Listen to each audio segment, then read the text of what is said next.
back to my channel. If you're new here, my name is Mary, and today's video is going to be my Get Ready With Me style wrap-up for the month of September. So, in the month of September, I did manage to read 11 books, and I did have one DNF. I don't have my other stats available right now because I did not calculate them for this video, so I apologize if that's something that you look forward to. If you want to hear about the books that I read and the one book that I DNF'd this month, then just keep watching, and I will move it over to Past Mary, who will start with the DNF and then move through the books in the order in which I enjoyed them. Don't forget to like this video if you like it while you're watching it, and comment down below anything that you have on your mind. Also, you can subscribe to my channel because I do try to post 1 to 2 videos a week, plus I do reading sprints, and I would love to have you. So, without further ado, I'll let Past Mary take it away. Hello. So I am going to start my reviews. I'm sorry I sound a little froggy. I am hungover.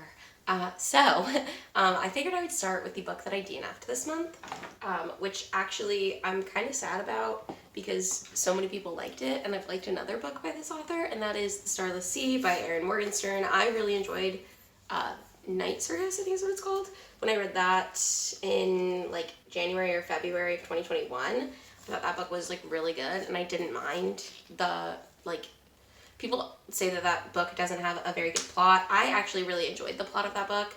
It's about doing magicians. Excuse me, if I could talk, that would be amazing. But for whatever reason, The Starless Sea did not, to me, have the same charm as that book had. And part of it could be that the vibes just weren't the vibes that I'm looking for, and I think also part of it had to do with the fact that I read it right after I read another book that I feel was kind of similar to it, that I also I liked the other book more, and I will talk about it in a minute, but it just wasn't for me. So Starless Sea follows this guy Zachary, and he is a student. I think he's a PhD student. I don't remember what he's studying, to be honest with you, but he finds this book during his studies that basically is like fairy tales and other stories in it, and then he finds a story that's about his life. And so the book mentions this place called the Starless Sea, so he spends the rest of the book trying to find a door to get into the Starless Sea. I don't know if he ever gets there. He did not, as long as I was reading it. I think part of my problem with this book is that every story in the short story collection thing that he finds called Sweet Sorrows is part of the actual novel, which I think if you like that kind of thing, it could have been really well done.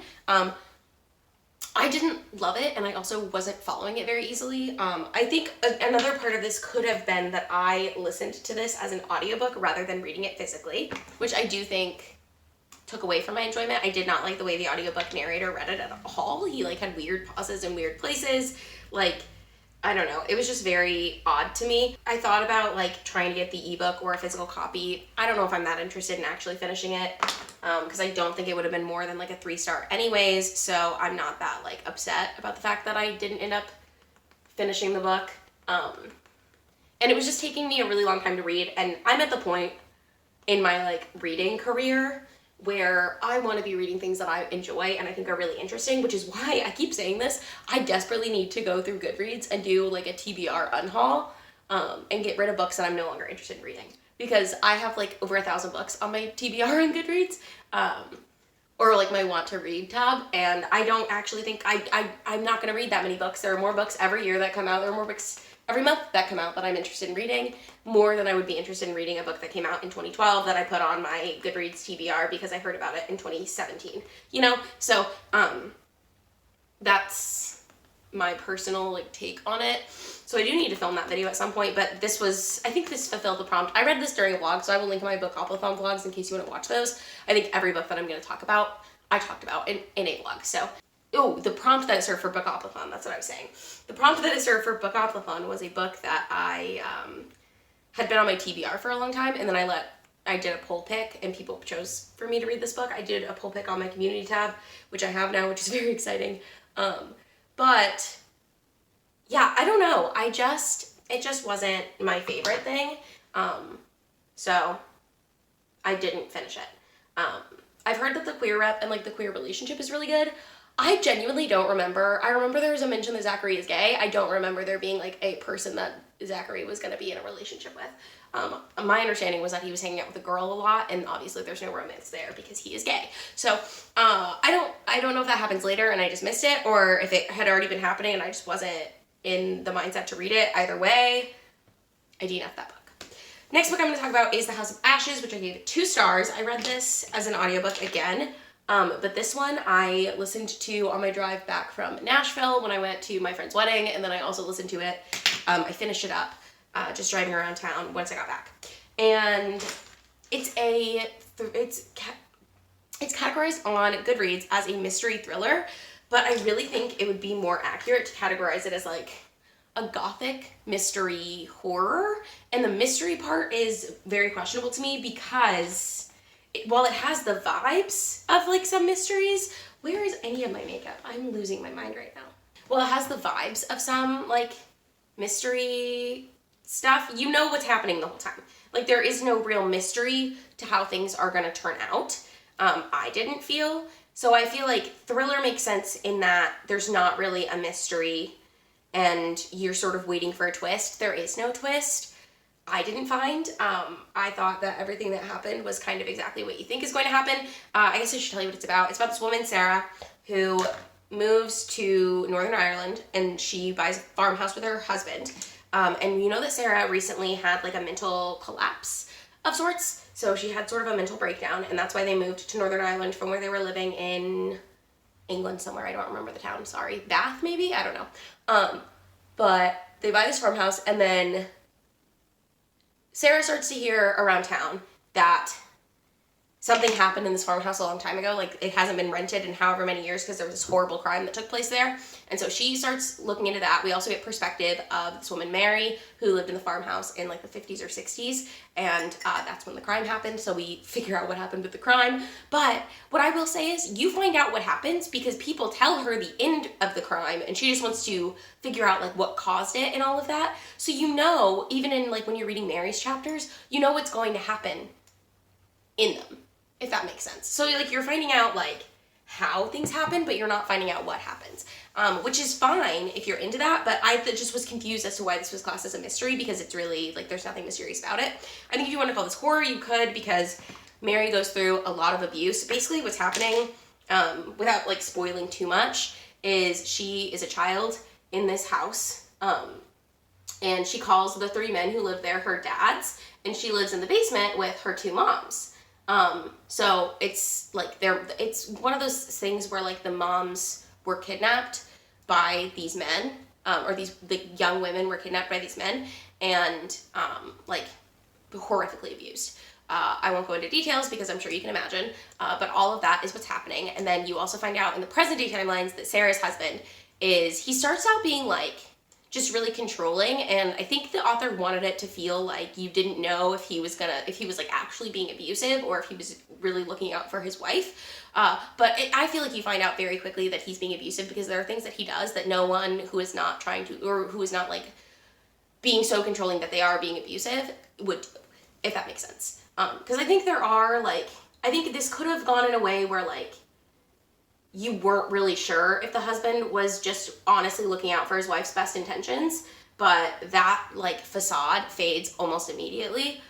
So I feel like if the author had played with that more, that could have been interesting. But I just frankly did not enjoy my time listening to this book. I did not like it at all. I thought that it was not even that the story was bad, although I did not really like the story. I just thought that any of the points in this story that could have made it more interesting, like the relationship between Mary and her moms, could have been explored more to give that more of a like, not hopeful feel necessarily, but like lightened it up and given it some sort of semblance of not just trauma porn over and over again. And also I felt like Sarah could have been given opportunities to make herself a more like, I don't know, like, I just think that there could have been something with her relationship with her husband where you understand why she's still with him, because you don't really understand why, like, his appeal at all in the book.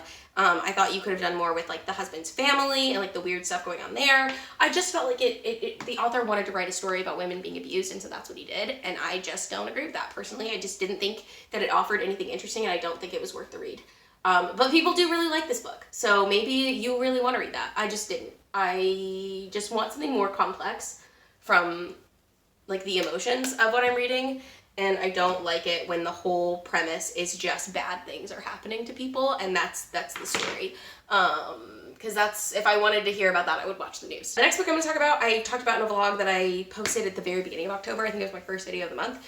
And I think this is only on here because I finished it like the first day. And to be honest with you, I can't remember if I already reviewed this in my last wrap up. Because I did finish it for my last wrap up, but I want to say I didn't do that because it confuses me to no end when I do that. But this is After Alice by Gregory McGuire.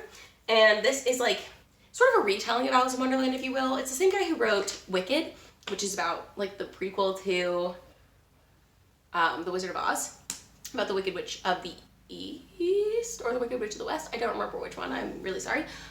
But this book is about Alice in Wonderland, but it also follows some like other friends of Alice, because Alice isn't really a character. One of the characters is a disabled friend of Alice's who, I don't even know if she's in the original story, to be honest with you. I read Through the Looking Glass like 15 years ago and I don't remember anything about it. So I think I DNF'd it actually. I think I got it because I was really excited about it and it was just too much for me and I didn't like it.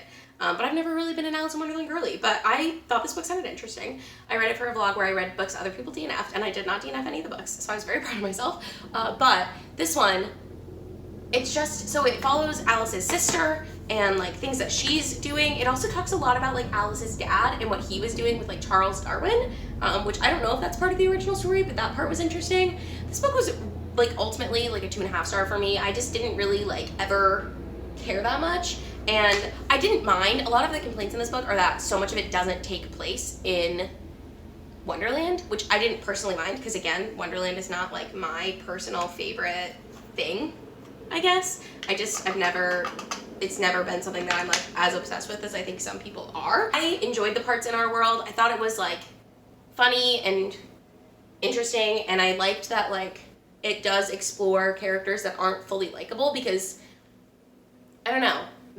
I mean, Alice's sister is a teenager and she's like trying to thwart the nanny who's supposed to be watching Alice, and she's also like trying to flirt with older men.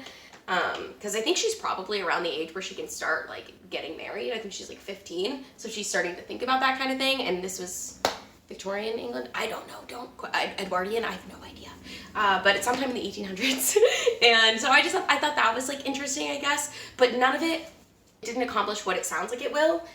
Like when you name a book after Alice, I wrongly assumed that this would be like a follow-up to Alice in Wonderland in the same way that like reimagines things that happen in Wonderland maybe, and in the same way that I think Wicked is a prequel to The Wizard of Oz, so it like adds different dimension to the characters. I was hoping for that and it's not that, but I don't even know if I would have loved that, but that's sort of what it sounds like it's going to be, and then it is not that at all. So that book got 2.5 stars from me, but I rounded up to 3 on Goodreads. The next book I gave 3 stars was Allomancer Jack in the Pits of Eltania, which is a novella / short story by Brandon Sanderson, set in Mistborn Era 2, whatever. And it's basically like in Mistborn Era 2, between chapters, there's like sections from the newspaper that's printed, and it's got like pulp fiction sections, which I don't really know what a good definition of pulp fiction is, but it's pretty much like, somebody's gonna like save the princess from the tower, and it was considered vulgar at the time, but it was like an enjoyable like weekly thing that people could read, I guess, because this book, or this like era setting, Mistborn Era 2, is like a western / steampunky version of the Mistborn world, which if you like that kind of thing, I think you will like these books. I don't like that kind of thing, so I'm not super into it. I thought this story was fine. I thought it was fun that we got like a full short story from this like pulp thing that would have been in between the chapters of the books, but also I don't really pay attention to those in between chapters because it's not something that fully interests me, so that was part of why I think I didn't love this one as much. And then also I read it as an ebook, and the ebook did not have footnotes, and in Brandon Sanderson's author's note at the end of the ebook he mentioned that he had footnotes and had a lot of fun with the footnotes, and I was like, so I'm missing part of this story. So I don't think I would reread it necessarily, although my friend Amanda did get me the like bind up of Brandon Sanderson's short stories. It's called Arcanum Abounded, so I could theoretically go through and read it with the footnotes, but I don't know if I'm going to do that. Next I'm going to talk about The 10,000 Doors of January, which is a book that I referenced earlier when I was talking about a book. What was I going to say? When I was talking about The Starless Sea and how I'd already read a book that sounded similar to The Starless Sea right before it and didn't super love it. It was this book, 10,000 Words of January by Alix Harrow. This is about a girl who, she and her father were found one day by this wealthy patron, and patron of the arts, if you will, and they were taken to live in his house in Vermont, which is kind of like a museum is how she describes it, because he is a collector of like strange artifacts. And her dad starts working for him and goes on all these adventures to get these strange artifacts, and January is left behind. And so she doesn't know what happened to her mother, and she's really sad about all of this stuff, and then she finds a book one day that describes these portals. It's called The 10,000 Doors, and she finds this book that describes these portals. She doesn't know who's written the book, but it's about this woman who finds portals, and at one point when the woman was a child, she fell in love with someone, and then she's trying to get back to him because the door was destroyed. So January learns that these doors are real, and that her dad is somehow involved in this, and so she sort of starts looking for these doors. It's really interesting. Here's the thing. All of the portal magic stuff was really, really interesting, but this book was so freaking boring at so many like turns. Like that sounds like such an interesting premise. I thought it was very predictable. I knew pretty much from the first like get-go what was happening. Things that like January doesn't figure out until the very, very end of the book. So that wasn't like the best for me because I was like, obviously this is what's happening, but she just wasn't figuring it out, which wasn't like frustrating to read, but it was kind of annoying to read because I was like, this book doesn't have to be this long. You could just let her figure it out now. Part of it too, for me, was the way in which the story is divided between the two like plots, if you will. So like January's plot with like her everyday life, and then half of the chapters for like a good third of the book were about the book that she's reading. And I have discovered, I don't think I like that very much. It takes me out of the story. I always find myself wanting one and not the other. And like only really caring about one part of it, which was a problem in this book. I only cared about certain parts. I did not care about the whole thing. I skimmed a large portion of this book, especially a large portion of the middle chunk, because there's a trope that happens that seems to happen a lot. And it's something that always makes me hate a book. Or not hate a book, but like I always hate those parts. And it's when a character is trying to tell people something and you as the reader can tell that it's not going to go the way they want it to go. So they either need to lie or figure a way out of the situation, but they can't seem to do that. And then they just dig themselves deeper and deeper and deeper and deeper and deeper into a hole. And I'm not going to spoil what happens, but it's my least favorite trope of all time and I hated it. I was not interested in this book until like the 49% mark, because up until that point, the premise was intriguing to me, but everything was just so like boring. So this book got 3 stars. I did enjoy the ending and I enjoyed how it wrapped up, and I was excited once she started, like once the portal magic started happening. That was interesting to me. But other than that, so the next book that I'm going to talk about is the Silver Linings Playbook by Matthew Quick. This I'd already seen the movie for, so I thought I knew what to expect. Turns out I did not remember anything that happened in the movie, and if you watched the vlog where I talked about this book, that is very apparent, because I'm like, I don't remember this being in the movie, I don't remember this being in the movie, but then I looked it up and all of it was in the movie, or it was like slightly altered, but for the most part, it was exactly what was in the movie. So that was strange for me, because I just genuinely did not remember it being like that. But this book is about this guy, Pat, who is just getting out of a like mental hospital, and he has been like estranged from his wife. I think he calls it like break time. I don't really know. And he wants to get his wife back, so he's gotten back into really good shape. He doesn't remember what happened to where he had to go into the mental hospital, so you're sort of figuring that out with him. And he meets this woman, Tiffany, who is played by Jennifer Lawrence in the film. An interesting fact about the film is that Jennifer Lawrence was 21 when they filmed that movie, I'm pretty sure. And the woman in the book, Tiffany, is supposed to be like 2 years older than Pat. And she's the widow of Pat's friend's brother, I think. Oh, no. So, okay. This is very confusing. Pat has like a best friend from high school who he reconnects with once he gets out of the mental institution. And the way he meets Tiffany is that this guy's wife, her sister, is Tiffany, and Tiffany's husband has died. I hope that makes sense. But so Tiffany starts like following Pat on his runs, and this book has a lot to do with like Philadelphia Eagles. He loves the Eagles. He goes to therapy. He's got a really great therapist, and everyone is trying to like ease him back into his life because he, you can tell, genuinely does not know what has happened, which is sad to read, honestly.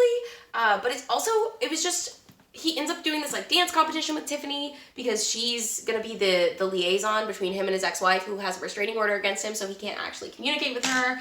And I thought it was really interesting, and it's got a lot of really like heartwarming moments. I just genuinely did not care ultimately about this story. I think if I wanted to revisit it, I would just watch the movie again. The movie does change certain things, like the book. There's a very harrowing scene where Pat finds out, this is sort of towards the beginning, and I don't think it's that surprising because the reader, I think, has picked up on clues the whole time. But Pat finds out that he has not been in the mental institution for like a couple weeks. He's actually been there for a couple of years. And so that part is very like heart-wrenching to deal with because you know that something, like whatever is going on in his brain has like, he's just like blocking memories left and right. And so you sort of learn a little bit more about that. But I did like the story. I think I remember liking the movie a lot, and I thought the book was just okay.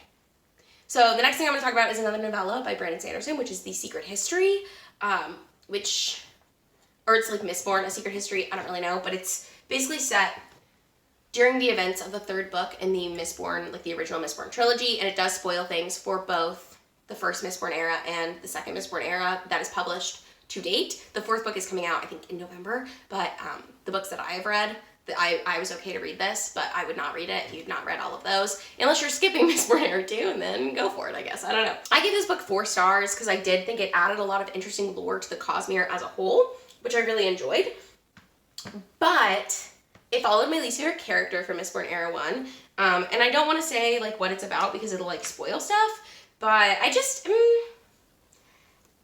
wasn't really like my favorite thing. I didn't really like love it. I feel this way about a lot of Brandon Sanderson's additions through his short stories. I like the short stories that show us a world or people that we have never seen before. I think that is really interesting and broadens the world a lot. The short stories and novellas that are like related to things in the series that he's already written books about, I don't care about as much. Because I'm like, and it seems like it would be the opposite, right? But for me, for whatever reason, it's just not something that interests me, I guess. I don't know how to explain it other than that. But it was fine. I guess I'm glad I read it because I've learned things about the Cosmere that I would not otherwise know. But I don't think it was necessarily like necessary for me to read. I thought it was too long too. I feel like it could have given us the events. I think the reason it was so long is because the character that it follows people really like. I'm just not people. I don't like it. So, not for me, ultimately. Next, we're going to talk about Amari and the Great Game, which I am kind of disappointed I did not give 5 stars. I wonder if I just didn't read it at the right time, because Amari and the Night Brothers last year was one of my favorite books of the year. And this book is not going to make that. I just didn't like it as much. And this is a middle grade series about Amari, who is a young girl who, in the first book, her brother goes missing, and then she finds a suitcase on her 12th birthday. I think it's her 12th birthday. It might not be her birthday. She finds a suitcase that basically tells her about this magical world, or the supernatural world, I guess. And she gets invited to go to the summer camp that her brother always went to because he had supernatural abilities, and so does she. And I like this book. I like a lot of things about this book. There's like a dragon shifter that's her best friend Elsie, and I think that's really cute. And it's about her, like, she ends up having these powers that are too powerful, so people really don't like her. And it's about her, like, dealing with that and, like, trying to be the best magician she can be, even though magicians are, like, really frowned upon in this world. And, you know, I think it's, like, a cute story, but this particular iteration, I just don't think wrapped up very cleanly. When I read, like, middle grade, I can't help but compare to things that are like classics in the genre from when I was a kid. So like Harry Potter and what was the other one? Percy Jackson.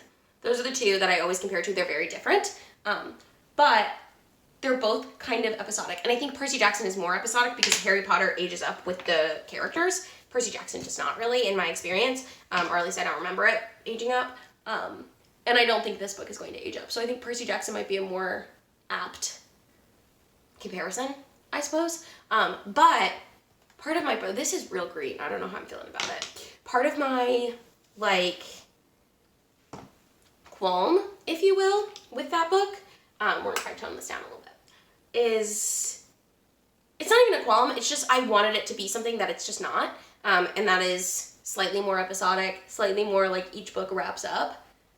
And it just didn't wrap up really. So that's neither here nor there. I still think it's a good series, and I'm still going to continue reading the series. I also am wondering if I'm just not in a middle grade mood, because I've read a couple of middle grades recently that I've just been like, nah. So I don't know. I don't know what it is. Obviously it's not made for me. That's the other thing I'm going to say. The next book I'm going to talk about is Heartland by Sarah Smarsh, who is a journalist from Kansas. And if you don't know, I recently moved to Kansas City, which is on the Missouri side, but Kansas is right there. And she's from like the greater Wichita area, I think. She's from a small town outside of Wichita, like a farm. And this book is about her experience with rural poverty. And it's also a lot about like her family dynamics, and like it goes through like 3 or 4 generations of her impoverished family. And she talks a little bit about how she like broke out of the cycle of poverty, and stuff like that, and like opportunities that she was able to have.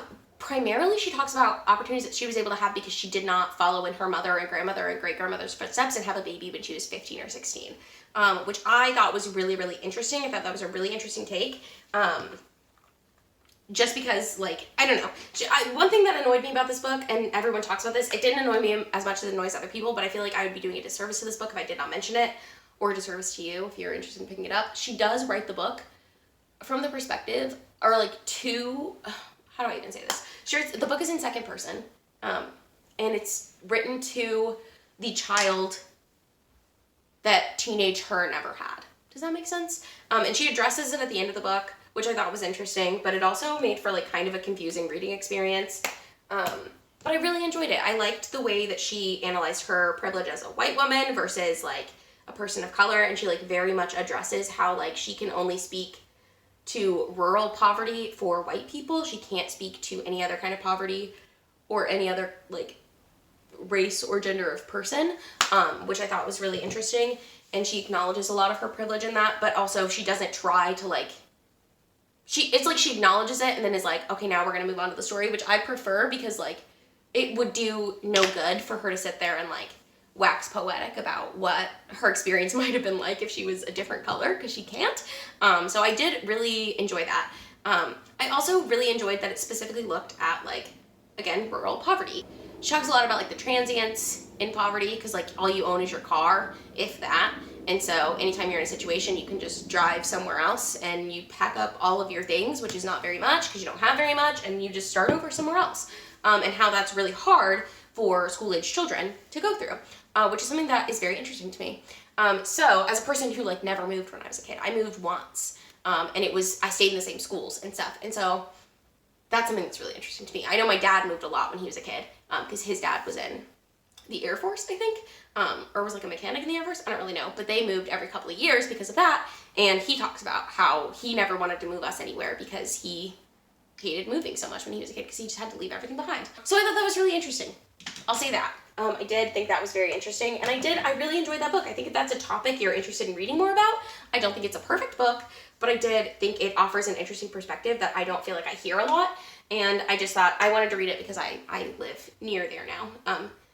So I thought that was kind of cool. I'm once again trying to tone down this green, and I don't know if it's gonna work, dudes. I might just be looking like a green goblin today. Next book I want to talk about, the last 4-star that I have, is The Summer of Impossibilities by Rachel Allen. I've talked a lot about this book as well in my Bookathon vlog, and specifically I've talked about how much like I wanted this book to be like something that I don't think it was supposed to be, and that is, oh my gosh, I need to tell you what these books are about. Summer of Impossibilities by Rachel Allen is a book about a group of girls. It follows the perspective of 4 different teenage girls whose mothers were best friends in college. And they are all going back to this lake house that their moms used to go to when they were in college, because 1 or 2 of the girls, there's twin girls, oh God, what are their names? Scarlett and something else. And their mom, Scarlett and Skylar, and their mom and their dad are going through like a rough patch, because their dad cheated on their mom. And so their mom takes them to the lake house, invites all of her college besties out there, and the girls stay in the carriage house, which is where the mom and the girls used to, or the mom and their friends used to stay. And then you follow each of the girls through their like individual struggles. Like one of the girls has juvenile arthritis, and so she can't play softball like she wants to anymore. and her medication has stopped working, but she feels like she can't tell her mom because her mom is going through something worse than she is. One of the other girls used to self-harm, and her boyfriend makes her feel like really bad about it, or like he's just really weird about it. And one of the girls is gay, and so she was really involved in her church, but now her church won't let her be involved anymore, and she's trying to deal with that. Like whether she needs to just stay in the closet like her church says she does, or if she can like find a different church outlet or something like that, or if she just can't be religious anymore. And I thought this book was really interesting, and I loved the different perspectives. Oh, the other girl is half Indian, and she's Muslim, but she looks like her white dad, so she feels like she's not Indian enough, she's not Muslim enough, and also she's always been homeschooled because she's really into tennis, and because of that, she doesn't really have any friends. So she really wants this group of girls to become her like best friends of all time, and also she's got like some sort of weird, not weird, that sounds bad, some sort of like eating disorder thing, body dysmorphia thing going on that's like hinted at. So I really liked this book. I thought it was really interesting. I liked all the girls' individual struggles. I thought it was really cheesy at parts. And so here's my thing. I am now on the hunt for a book that is like this, and like the Sisterhood of the Traveling Pants, because their moms were all best friends, and like the Yaya Sisterhood or whatever. I read that at one point. I might reread that because that actually might be the closest thing to what I'm thinking of. But I want this book from the perspective of the girls, but also from the perspective of the moms. I don't care if it's two timelines, like the girls in one timeline, the moms in the other timeline when they're the girls' ages, or if it's like all at the same time. That's what I want from this. I want more on like the relationship between these girls and their mothers, and like more on the moms being like acknowledging that their daughters are becoming close friends like this. I don't know. I think that perspective was missing for me, and I also think I need this book written for adults, because I think the reason that wasn't included is because this book is written for teenagers, and I don't think teenagers really care about the nuance of their moms. That's why I mean, like, I don't know if I already said this, like a Gilmore Girls-esque style, where we're focusing a little bit on the girls coming of age and a little bit on the moms dealing with their own stuff, because, you know, moms still have stuff. I think that would be interesting. If you know any books like that, please let me know. Now we're up to my 2 5-stars. I did have 2 5-stars this month, which is, you know, pretty good. One of them is A Good Marriage by Kimberly McCreight, which is a mystery thriller about a woman who is an attorney, and she, how to describe this? She gets this note, or like a call from one of her former law school associates, like someone she knew in law school, and he has been arrested, and his wife has been murdered. And he's not arrested for his wife's murder, but he knows it's only a matter of time before he is. And so he's like, hey, buddy, pal, can you help me and be my, like, defense? I did not kill my wife. And so she does it, and she, like, I don't know, it's also about, like, her marriage with her husband. I don't want to spoil anything in this book, because I felt like the twists and turns in this book, for me, worked really well and were really well done. But that's, like, the premise, and it sort of analyzes, like, people who you think have, like, the perfect relationship, what's really going on behind closed doors. Yeah, I thought this book was so interesting. And I did not call who was going to be the murderer until like right before it was revealed. And when I was like, oh my gosh, it was just so good. It definitely kept me guessing at every turn. I really, really liked it. It was exactly what I want in a mystery thriller, which is like a fun, rompy, good time. Next, my favorite book of the month was A Heart and a Body in the World by Deb Caletti. And I listened to this as an audiobook when I was driving to Nashville. And this is about a girl who, something traumatic has happened to her. We don't know exactly what at the start of the story, but she is triggered. She's PTSD from this whatever event that we don't know what it is. And it's triggered by something that happens to her at like a hamburger stand. And so she just starts running, and she decides that she is going to run across the United States. She lives in Seattle, I think, or Portland, I don't remember. And she wants to run to Washington, D.C., but she has to be in Washington, D.C. by this certain date, and you don't know why until it comes up. And I absolutely loved this book. I loved the way that it kept you guessing. I felt really stupid when the thing that happened was revealed, because I genuinely did not know what it was what it was going to be until like right before. It was like there was probably like 2 chapters before what actually happened, the flashback was given, was when I figured out what it was. Which, usually I pride myself on being able to figure books out pretty well. This one, I didn't know what was gonna happen. Obviously, like, look up trigger warnings for this book, because I'm not really triggered by most things, and this book did not trigger me, but I know that this will trigger a lot of people. So I would definitely look up trigger warnings. I would definitely, like, look into what the content of this book is if you're worried about that. But yeah, I thought it did a really good job with, like, its overall message. I did think at certain parts it got, like, kind of preachy about the message and did, like, some kind of cheesy things that I don't always love, but overall I think this was an amazing book and I would highly recommend it. I know it came out a while ago, but I just read it now, so. And that's it. Those are the, gosh, how many books are there? Those are the 11 books that I read and the 1 book that I DNF'd in the month of September. Please let me know in the comments down below how your reading month for September went. Also let me know if you've read any of these books and how you felt about them, and I will see you in another video very, very soon.